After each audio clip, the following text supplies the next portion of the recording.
hmm I downloaded an email Yes, that included a link to the drive that proved that I was not in Brennan, Washington on June 16th of 2017. yes, And I've sent quite a few of these emails right.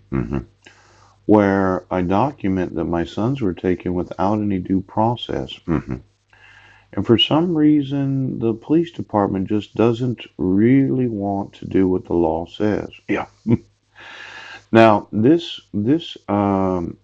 email was sent yeah, quite a long time ago, yes, and I'm just looking to see the exact date. Now, see all these drives, the Google drives, yeah, the 777, the 414, the 424, 224, 417. yes, I've been including those links so that you can see yes, the actual documentation. Now, this was sent on Monday, October 15th of 2019 yes, at 12:03 p.m. hmm And approximately a month ago, yes, I informed those that are liable yeah, that I wasn't in Brennan yeah, and I wasn't in Squim. Oh, and I didn't commit any crime. yeah, And I've been sitting here yes, asking, why would it be that you don't want to admit my innocence? yes,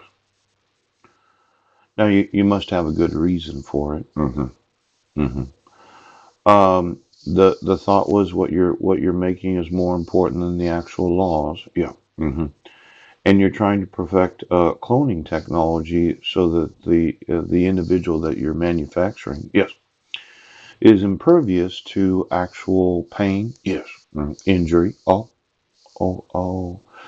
I mean, you're making your own army. yeah, Mm.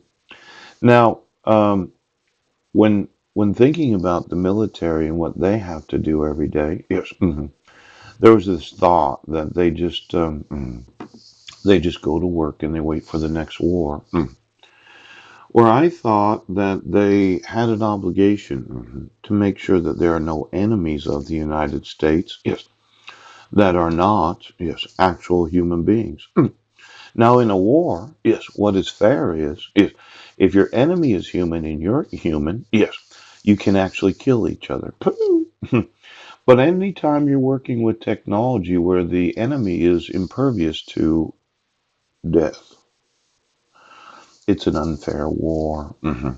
It's never really been written into the laws of war, yes, but I'm feeling more and more yes, that you are intentionally wanting to manufacture yes, something that looks like a person. hmm It may look like a person, yeah, but it's not. So as to make that soldier yes, impervious to death. oh, Now, for every time you killed one of these because they were yours, hmm hmm for all the times that you said, well, we just don't talk about this, yes, did you ever think of the possibility of what you've been manufacturing yes, could eventually be used against the United States yes, to kill those that are in the military?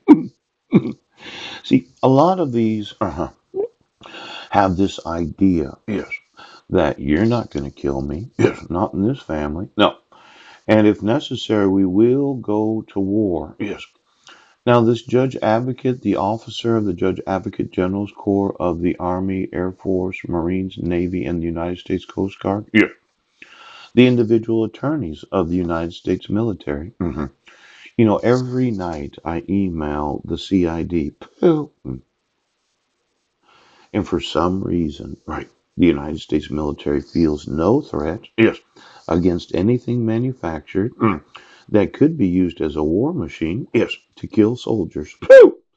Now, I'm thinking that the United States military doesn't have enough to do today. hmm And I could give them something to do. yeah,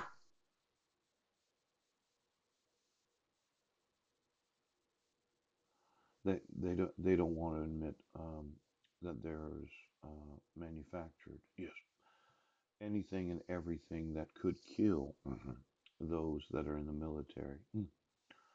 Well, maybe it's 9 to 5. yeah, why don't you just find out, yes, of all those that are active duty right now, what is your actual hours of scheduled employment in the United States military?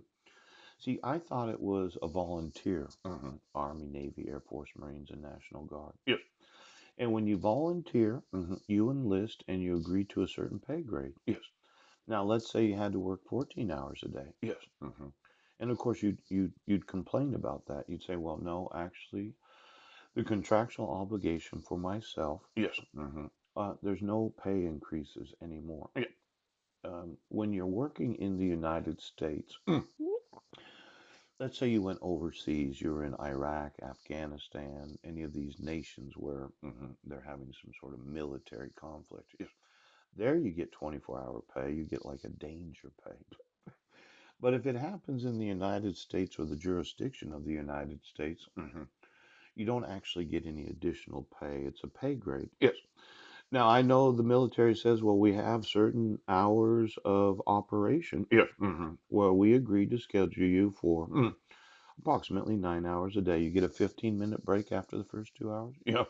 You get an hour lunch. Yes. And you get another 15-minute break. And then you go home and they provide your transportation. Do you have a vehicle? Yes. I think that we need to change the actual hours of the employees of the Department of Defense. I know you're workaholics. Yes. You never get home. But let's say we scheduled you for 14 hours a day. Yes. And we had to go through every known being in the United States of America, all 330 million of them, approximate number. And instead of going through the supercomputers and kind of looking at the signatures and the identities, yes, we have to identify every known person within the jurisdiction of the United States. Now, for the 1.2 million of you that said, well, I only work 8 hours a day, we could divide up the whole nation, go through every known citizen. Yes, we can have you be on them. And if they happen to be anything other than an actual human being, you might not get home for the next 5 to 10 years. Now, somebody's not cooperating. And I think that you need more hours for the pay you're receiving.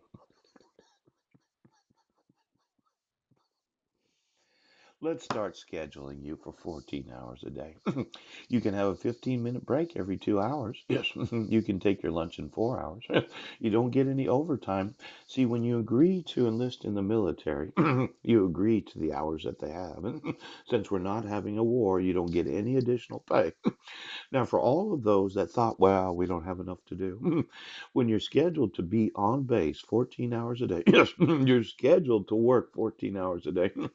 I feel confident that when you get home, yes, you can sleep and you can go back to work. Now, it looks like somebody, right?